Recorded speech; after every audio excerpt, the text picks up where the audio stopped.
Hello everyone, welcome to the science career classes. कैसे हैं आप लोग?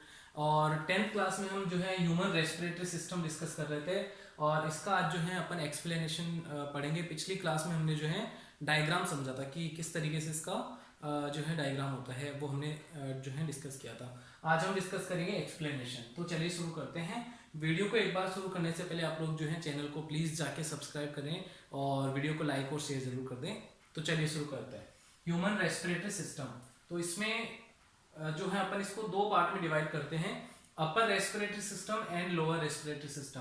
तो इसमें फर्स्ट है अपर रेस्पिरेटरी सिस्टम। तो इसमें देखो कौन कौन से ऑर्गन इंक्लूड्स हैं। तो the main parts of upper respiratory system are nose, mouth, pharynx and larynx. These are the main parts of upper respiratory system. यानी जो नोज हो गया, माउथ, लैरिंग्स और फेरिंग्स, ये जो है चारों ऑर्गन किस में आते हैं? अपर रेस्पिरेटरी सिस्टम में। और देखो किस तरीके से ये जो है फंक्शन करते हैं, इनका क्या फंक्शन होता है। तो एक एक अपन डिस्कस करेंगे। नोज, सबसे पहले अपन क्या डिस्कस कर रहे हैं? नोज। नोज जो है वो क्या होता है? देखो, व्हेन वी ब्रीद इन, मतलब जब हम सांस अंदर लेते हैं, air passes through our nostrils. ठीक है, एयर जो है वो हमारे नोस्ट्रिल से पास होती है, जो एक पेयर में प्रेजेंट होते हैं, into the nasal cavity. Nasal cavity के अंदर जाती है air. Nasal cavity possesses a border of hair that trap dust। यानी नेसल कैविटी जो है, नेसल कैविटी का मतलब होता है कि नोज वाला जो पार्ट है, जहां तक यहाँ नोस्ट्रल से स्टार्ट होकर गले तक जा रही है, तो वहां तक जो है ये नेसल कैविटी है।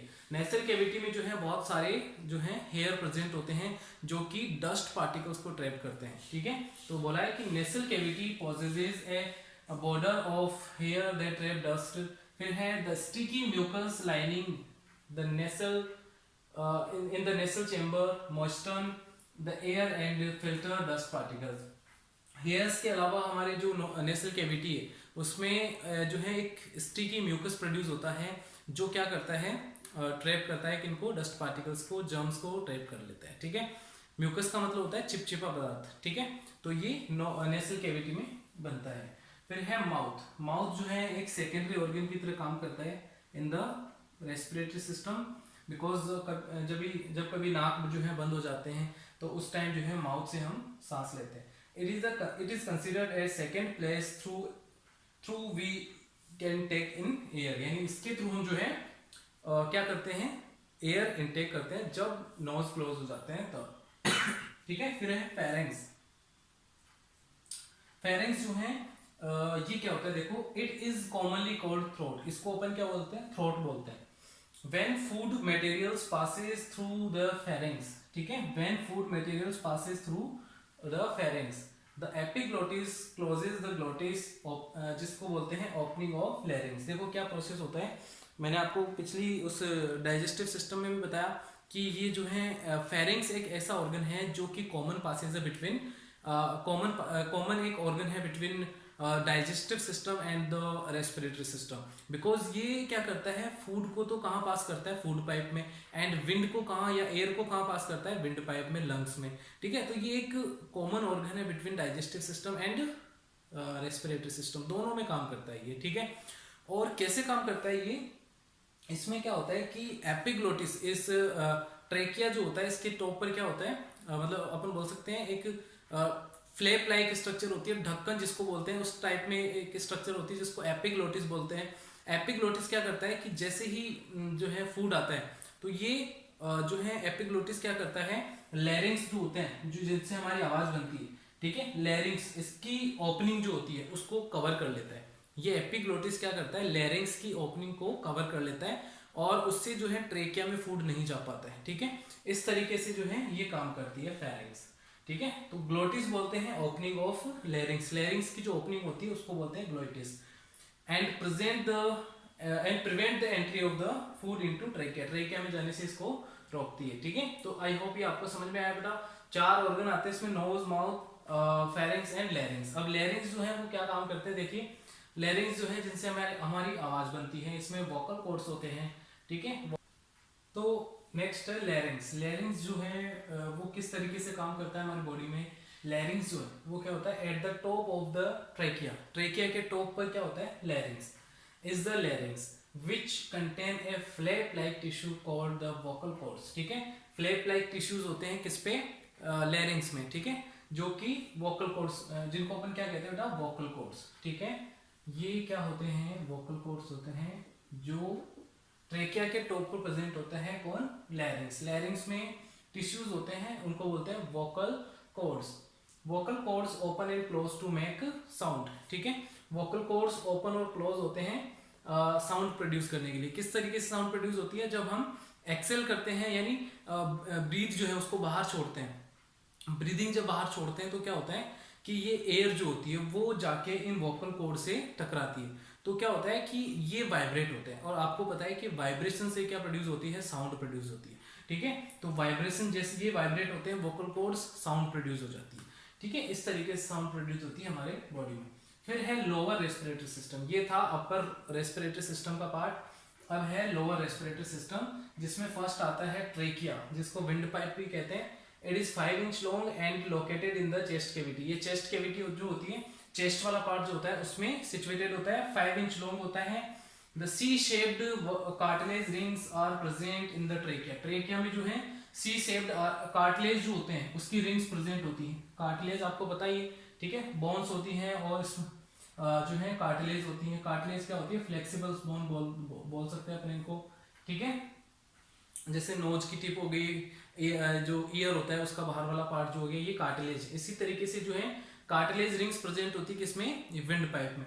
विंड पाइप में कार्टिलेज रिंग्स प्रेजेंट होती हैं जो इसको जो है इंजरी से बचाती है, प्लस इसको कोलैप्स होने से बचाती है, यानी चिपकने से बचाती है, ठीक है।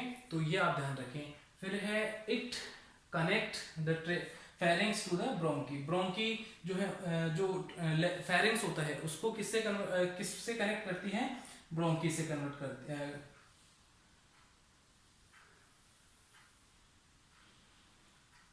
It connect the pharynx to bronchi. Bronchi से कनेक्ट करती है किसको, लैरिंग्स को। फिर है the inner wall of trachea is lined with mucus. Mucus यहाँ भी प्रोड्यूस होता है। इनर लाइनिंग जो होती है इसकी, इस पे क्या होता है, म्यूकस प्रेजेंट होता है ट्रेकिया के, जो कि फॉरेन पार्टिकल्स या जर्म्स या डस्ट पार्टिकल्स जितने भी बच जाते हैं उनको ट्रैप कर लेता है, ठीक है। ये आप ध्यान रखें। फिर है ब्रोंकी एंड ब्रोंक्यूल्स।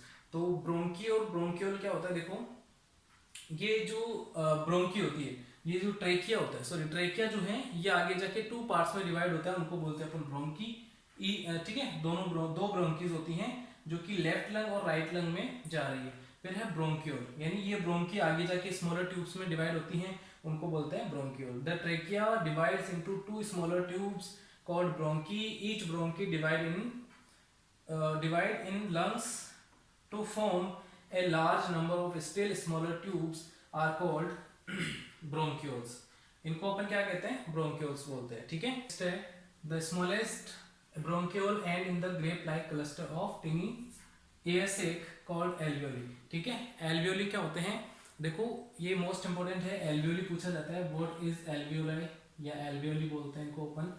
तो ये क्या होते हैं, जो ब्रोंकी डिवाइड हुई किसमें, ब्रोंकियोल में, और ब्रोंकियोल बाद में जो है एंड होती है एक ग्रेप लाइक क्लस्टर में, जिसको बोलते हैं अंगूर का गुच्छा, उस टाइप से जो है ये इनका एंड होता है, उनको बोलते हैं एल्वियोलाई, ठीक है। They are thin walled with a single layer, मतलब ये थिन वॉल बिल्कुल पतली पतली लेयर होती है और एक सिंगल लेयर ऑफ सेल्स होती है इनमें, and heavily covered with blood capillaries.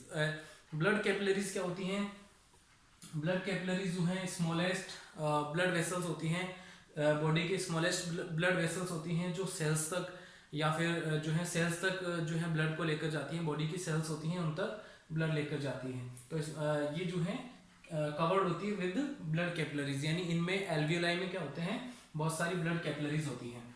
The exchange of gases between air and blood takes place across the walls of alveoli. यहाँ जो एक्सचेंज होता है लंग्स में, जो इनका गैसेज का एक्सचेंज होता है, गैसेज मतलब O2 एंड CO2, इन दोनों का जब एक्सचेंज होता है वो कहाँ होता है, इन एल्वियोलाई की जो वॉल्स होती हैं वहाँ पे क्या प्रेजेंट होती हैं, कैपिलरीज। कैपिलरीज क्या लेके आ रही है, ब्लड, और इधर से जो है लंग्स में से एयर आ रही है, तो एयर और ब्लड के बीच में जो गैसेज का एक्सचेंज हो रहा है वो कहाँ हो रहा है, इन एल्वियोली, इन जो है एल्वियोलीज में होता है।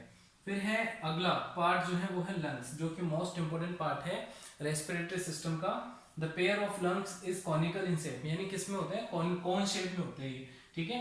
And takes up the most part of the chest and thoracic cavity, thoracic cavity और चेस्ट कैविटी का सबसे ज्यादा पार्ट जो है ये कवर करते हैं लंग्स, ठीक है। It is the main respiratory surface available for the exchange of gases, मतलब लंग्स जो है मेन सरफेस प्रोवाइड करते हैं फिर किसके लिए, एक्सचेंज ऑफ गैसेज के लिए, क्योंकि लंग्स में ही तो एल्वियोलाई ब्रोंकियोल्स सभी प्रेजेंट होते हैं, ठीक है। There are about 350 million alveoli in each lung यानी एक लंग में जो है एक फेफड़े में करीबन जो है 350 मिलियन एल्वियोलाइज प्रेजेंट होती हैं। The two lungs are protected by the rib cage जो है इनके चारों ओर कवर होता है, ठीक है। रिब केज होता है जो रिब केज जो है और स्टर्नम, यहाँ पे जो है एक बोन होती है स्टर्नम, उससे जो है ये रिब्स आके अटैच हो रखी है, तो ये रिब केज और स्टर्नम से जो है आगे की तरफ से प्रोटेक्ट होता है और पीछे से जो है हमारे बैकबोन या जो है वर्टिब्रल कॉलम जो है वो उससे प्रोटेक्ट हो रहा है, कौन, हमारे लंग्स, ठीक है, ये आप ध्यान रखिए। फिर है कुछ मसल्स भी होती हैं, तो ये थे इसके पार्ट, और मसल्स जो होती हैं वो 3 होती हैं। डायफ्राम एक मसल है, it help in breathing by moving up and down, ये अप और डाउन की तरफ मूव करता है, जिसकी वजह से जो है एयर जो है जैसे डाउन जाएगा तो क्या होगा, एयर अंदर की तरफ आएगी लंग्स में, और जब अप ऊपर जाएगा तो क्या होगा, ब्रीदिंग मतलब एयर जो है बाहर की तरफ जाएगी।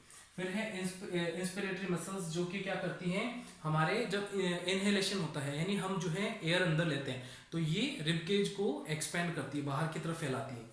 और एक्सपिरेटरी मसल्स क्या होती हैं, जो अपन ब्रीदिंग वापस बाहर की तरफ छोड़ते हैं तो क्या होता है, एयर को जब बाहर छोड़ते हैं तो ये एक्सपिरेटरी मसल्स क्या करती हैं, मसल्स को, ये रिब केज को जो है अंदर की तरफ वापस से खींचती है। इस तरीके से जो है ये मसल्स हैं, और इस तरीके से आपका जो है रेस्पिरेटरी सिस्टम कंप्लीट हो जाता है। तो आई होप बेटा आपको समझ में आया होगा, इसको ध्यान से आप जो है नोट करें, और मिलते हैं अगली क्लास में एक बहुत ही बढ़िया टॉपिक के साथ। तो take care, bye bye, video को लाइक और शेयर जरूर कर दें, टेक केयर।